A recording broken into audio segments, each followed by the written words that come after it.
Yeni bir videodan da herkese merhaba, ben Sefa Kandemir. Dostlar, kanalı takip edenler ve bizi ilk defa izleyenler biliyor. Bundan 2 ay öncesinde bir abimizle yapacağımız seyahat sonrasında bir ürün ihtiyacımız oluşmuş ve ben de o ürünü sipariş edip sizlere de inceleme videosunu çekmiştim. Bu arada gerçekten kablolu CarPlay'i kablosa çeviren o ürün hem fiyatıyla hem performansıyla benim halen daha göz bebeğim. Ve satın aldığımız abimiz de severek kullanıyor. Sonra bana hem Instagram DM'den hem de YouTube yorumlardan ürünle alakalı sorular sordunuz.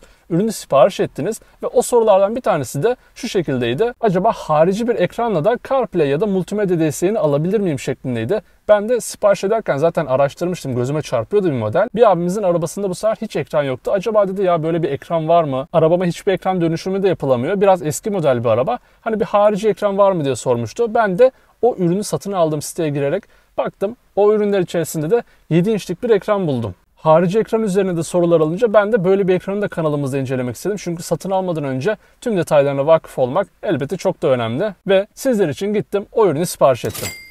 Ve işte burada. Böyle bir kutuyla geliyor. Şimdi bu kutunun içerisinde neler var neler yok hep beraber inceleyelim. Güzel, ağır da bir kutu ha. Hadi geçelim.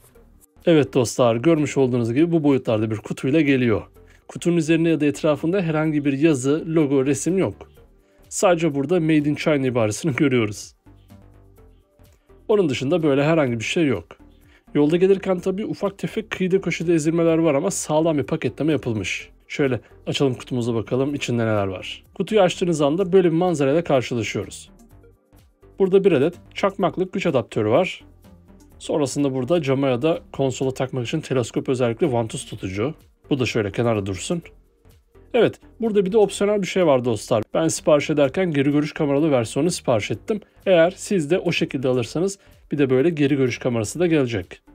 En sonunda içeriye bu şekilde koyulmuş bir AUX kablosunu alınca kutunun içinde tek bir şey geriye kalıyor. Paketlemesi ve bu hava dolu koruma kılıfıyla gayet temiz ve sağlam şekilde ekranımız nihayet elimizde. Ekranı da kutudan çıkarınca geriye sadece şöyle kullanım kılavuzu kalıyor. Şöyle yalandan bir bakalım. Bu video sonrasında zaten buna pek de ihtiyacınız olmayacak. Bizim de zaten öyle kılavuz okuma alışkanlığımız yoktur değil mi? Ha, benim vardır ama. Ben seviyorum öyle kullanım kılavuzu okumayı, etiket okumayı vesaire. Şimdi şöyle sıradan bir paketlerin içerisine bakalım. Bu kameraya şimdilik bakmamıza gerek yok, ona en son bakarız. Burada ayarlı teleskop özelliğiyle tutucu bulunuyor. Kalitesi ve malzeme hissiyatı gerçekten başarılı. Cihazın ağırlığını gayet güzel şekilde taşıyabilecek sağlamlıkta. Çok önemli parçalardan bir diğeri de bu güç adaptörü. Benim bu adaptörde en sevdiğim özelliklerden biri, bunu çakmakla takınca arkasındaki USB çıkış sayesinde bir de aracınızda USB çıkışı olmuş oluyor. Zaten bu ekranın kullanıcı otomobillerin model yılı ve teknoloji olarak USB gibi donanımlarının olmadığını varsayarsak bir taşta 2 kuş, kurtuluş kuş. Ve geldik bizim esas olayımıza. Bu havalı paketin içinde ekstra bir poşetin içine daha koyulmuş. Evet, hazır mıyız? Mal elimizde dostlar. Üzerinde bir de koruma jelatini var. Onu en son montajı yaptıktan sonra çıkartırız. Şöyle arkasına bir bakalım. Burada kalite kontrolden geçtiğine dair etiketini koymuşlar. Şuraya bir adet reset deliği koymuşlar. Burada bir iğne ya da sivri bir şey soktuğunuzda cihaz kolay şekilde resetlenmiş olacak. Ekranın yan tarafında ise AUX, kamera bağlantısı için AV-in girişi, USB, hafıza kartı ve güç girişi bulunuyor. Diğer tarafında herhangi bir şey yok. Burada da tutucuya takmamıza yarayan yeri görüyoruz. Gelin konsola montajlamadan önce bir bakalım nasıl çalışıyor. Adaptörün kablo uzunluğu da bayağı iyiymiş dostlar. Ya bunun boyu nereden baksan 1 metre kadar var. Hani bu ekranı alıp arka yolcu ekranı yapmaya bile yeter. Adaptörü çakmaklığa taktım. Diğer ucu da ekrandaki güç girişine taktım. Ve ilk defa açılmasına rağmen gayet hızlı bir şekilde ekranımız açıldı. Şöyle bir bakalım dokunmatik hızına. Burada bir CarPlay bağlantı komutlarını yazmışlar. Henüz bir telefon bağlamadığımız için. Tabi cihaz ilk açılışta İngilizce olarak geliyor. Buradaki saatin üzerine bastığınızda da ayarlara erişmiş oluyorsunuz. Saat ve tarih ayarı ilk ekranda görünüyor. Da şu ekran jelatini gelin artık kaldıralım. Oh, şöyle temiz temiz bir görelim. Şimdi bak, ekran daha bir albenili gözüküyor. Hemen bir de Türkçe'ye de çevirelim de en başından rahat rahat anlayalım. Burada CarPlay ve Android Auto ayarlarını açıp kapatabiliyorsunuz. Yani istemediğiniz durumlarda cihaza telefonunuz bağlanmaz. Çünkü bu cihazı taktığınız anda, araca binip kontağı açtığınız anda telefon CarPlay'e bağlanıyor. Burada geri görüş kamerası için ekstra özellik ayarları mevcut. Geri park kamerası ışığının ayarlarını da buradan yapıyorsunuz. Diğer menüde Equalizer ayarları bulunuyor. Buradan zevkinize göre ses ayarlarını yapabilirsiniz. Şu ikona basınca ekran kapandı. Tamamen kapanmıyor. Sadece ekran gözünüzü almasın diye böyle ekran ışığını kapatabilirsiniz. Ekranın herhangi bir yerine dokununca da ekran açılıyor. Aynı zamanda parlak ve sönük ışıkları mevcut. Sonrasında görüntü renklerini hassas şekilde ayarlamanız için bir menü ve tarih saat ayarlarını yapabileceğiniz kısım da burada bulunuyor. Buradan da duvar kağıdı seçimini yapabiliyorsunuz. Ben bunu daha çok beğendim. Bu arada gerçekten şu dokunmatik ekran hızı müthiş. Böyle pat pat dokunmadan anlıyor neredeyse. Ve bastığınızda ekran tepkime hızı da çok iyi. Şimdi bir iPhone'la bağlantısını yapalım. Şu CarPlay yani iPhone için. Bu da Android Auto yani Samsung, Xiaomi, Huawei gibi Android cihazlar için. Şimdi ilk bastığınızda böyle komutlarla karşılaşıyorsunuz. iPhone'u elimize alalım. Ayarlardan Bluetooth'a girdik. Burada cihaz çıkıyor zaten hemen. Eşle dedik. İzin ver dedik. Hemen cihaz ekranında da göründü zaten. CarPlay'i kullan dediğimiz anda azıcık bekledikten sonra artık iPhone'da işimiz kalmadı.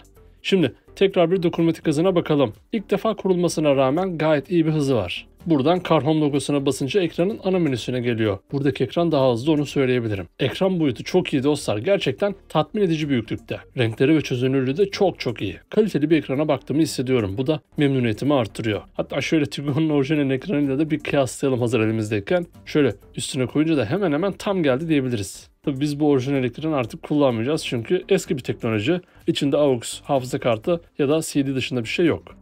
Ekran da durdukça hızı arttı bu arada dostlar. Şimdi burada neler yapabiliriz? Haritaları kullanabiliriz. Bu Apple kendi haritasıydı. Benim telefonumda Google Maps yüklü olduğu için o da burada görünüyor. Ben sürekli bunu kullanıyorum. Normal şartlarda da telefonu devir göstergesinin önüne koymak zorunda kalıyorum. Oradan düşebiliyor, durmuyor vesaire. Bu ekran sayesinde büyük ve net şekilde harita ve navigasyon kullanılabiliyor.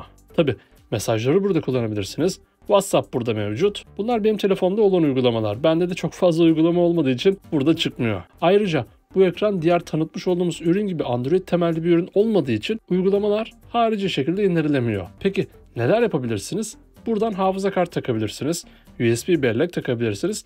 Videoları da şu şekilde izleyebilirsiniz. Burada iOS Mirror dediği ikona basınca Wi-Fi ile bağlantı yapmamızı istiyor. Normalde iPhone'da burada ekran yansıtma özelliği bulunur. Bunu kullanmak için de Wi-Fi'ye girelim. Burada Direct Phone Link diye direkt çıkıyor zaten. Buna basıp ekranda yazan şifreyi girince cihaza Wi-Fi ile bağlanmış oluyoruz. Böylece iPhone ekranı 7 inçlik ekranımızda çıkıyor. Telefonda yaptığımız her işlem de buradan görünüyor. YouTube vesaire de buradan girip videoları izleyebilirsiniz. Tabii ne var? Cihazdan ses çıkışını sağlamak için de kutu içinden gelen AUX kablosunu da aracın AUX girişine takmanız gerekiyor. Ayrıca bir de kamera sipariş ettiğimi söylemiştim. Bu kameralı versiyondan gelen kamera da şu şekilde dostlar. Yanında montaj videoları vesaire geliyor. Elektrik tesisat işlemi gerektiği için bunu şimdi size gösteremiyorum. Kamerayı takıp geri vites bağlantısını yapınca burada kamera da açılmış olacak. Dış görünümü gerçekten çok kaliteli. Görüntü kalitesinin de öyle olduğunu umuyorum. Bir de ekranın konsol üzerine montajını göstereyim sizlere.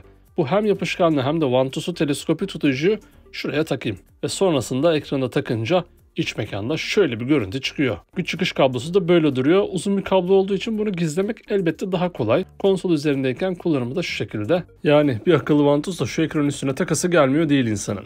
Ürünü satın almak isteyen dostlarımız için %10 indirim kodunu ve ürün linkini de açıklamalar kısmına bıraktım. Bir göz atın derim. Fiyat performans olarak gerçekten tatmin edici. Özellikle eski model bir otomobili yapacağı katma değer ve en basitinden şu geri görüş kamerası bile oldukça işlevsel olur. Önceki üründe göstermiştim. Satın almak için siteye gittiğinizde eğer İngilizce olarak gelirse site More Payment Options seçeneğinden Google Pay ile güvenli ve hızlı şekilde satın alabilirsiniz. Evet dostlar, bu ürün de bu şekildeydi. Bence dediğimiz gibi otomobilinde hiç ekran olmayan kimselerin kesinlikle kullanabileceği, faydalanabileceği bir ürün. Yine önceki videolarda olduğu gibi hem bu ürün hakkında hem de aklına takılan her şeyi Instagram DM'den ya da yorumlardan paylaşırsanız eğer ben de elimden geldiğince cevap vermeye çalışıyorum. Ayrıca sonraki videolardan anında haberdar olabilmek için kanalımıza abone olmayı, videoyu beğenmeyi ve sevdiklerinizle paylaşmayı da unutmayın. Bir sonraki videoda görüşmek üzere. Kendinize iyi bakın. Sağlıcakla kalın.